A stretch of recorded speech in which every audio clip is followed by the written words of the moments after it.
नमस्कार, मैं Vinod Rawal, chartered accountant, नई दिल्ली से। आज चर्चा करते हैं उस सेक्शन पर जो सबसे ज्यादा हाइप्ड है, section 43B sub clause H, MSME payments. 15 दिन 45 दिन सरकार ने एमएसएमई को बूस्ट अप करने के लिए, उनकी पेमेंट के लिए, साइकिल को इंप्रूव करने के लिए कहा गया कि आप इनकी पेमेंट 15 दिन या 45 दिन के क्लॉज में करिए। सवाल यह कि यह है क्या 15 दिन और 45 दिन का झंझट क्या है? झंझट यह है कि एक सेक्शन है इनकम टैक्स में, सेक्शन 43B, जो ये कहता है कि अगर आप कुछ खर्चे और एक्सपेंसेस कर रहे हैं तो वो तभी आपको अलाउ हो सकते हैं एज ए एक्सपेंस अगर आप उनकी payment with in a year या रिटर्न फाइलिंग की डेट तक कर दें।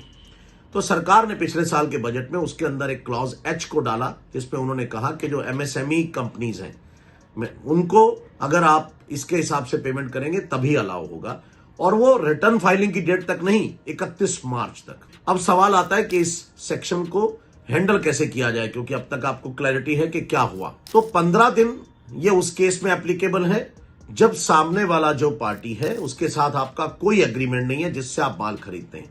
आपको अपनी बैलेंस शीट की क्रेडिटर्स लिस्ट देखनी है, 31 मार्च के आपको बैलेंसेस देखने कि मेरे 31 मार्च को क्या बैलेंस रुकने वाले हैं, मैं किसकी पेमेंट नहीं कर रहा हूं। एग्रीमेंट करा हुआ है आपने उनके साथ तो 45 डेज की मैक्सिमम आपके पास है।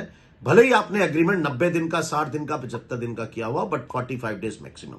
अब क्वेश्चन आता है ये 45 दिन 15 दिन शुरू कहां से होंगे? ये सबसे इंपॉर्टेंट मैं आपको चीज बताने जा रहा हूं जो अभी तक मुझे कहीं नहीं दिखाई दी थी।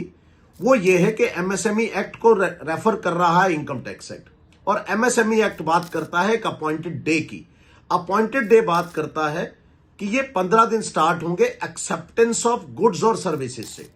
एक्सेप्टेंस ऑफ गुड्स और सर्विसेज के दो पार्ट हैं as per MSME act. Part number 1, जब आपको एक्चुअली सर्विसेज डिलीवर हो गई या आपको सर्विस मिल गई या गुड्स मिल गई, या आपने अगर कोई ऑब्जेक्शन रेज कर दिया विद इन 15 डेज उस सर्विसेज के साथ, तो आपको वो 15 दिन तब शुरू होंगे जब कभी वो ऑब्जेक्शन रिमूव कर देगा। अब आप इससे अपने मायने खुद ही निकाल लीजिए कि कैसे हो पाएगा। अब आपको करना क्या है, क्योंकि हम 31 मार्च के पास आ गए हैं, तो आपको करना क्या है?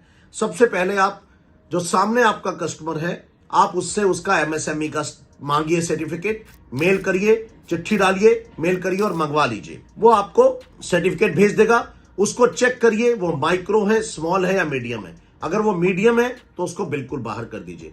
माइक्रो और स्मॉल में मैं बात कर लेता हूं स्मॉल की, आपको टर्नओवर की डेफिनेशन, कि अगर आपकी प्लांट एंड मशीनरी 10 करोड़ तक लगी हुई है उसकी, और उसकी टर्नओवर 50 करोड़ से कम है, तभी आपको देखना है, वरना उसको हटा दीजिए।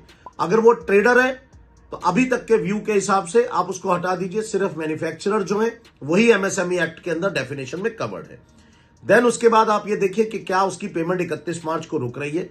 दूसरी बात, चैरिटेबल और रिलीजियस एक्टिविटीज पर यह सेक्शन नहीं अप्लाई होता। कैश बेसिस ऑफ अकाउंटिंग अगर आप कर रहे हैं तो उस पर यह अकाउंट अप्लाई नहीं होता।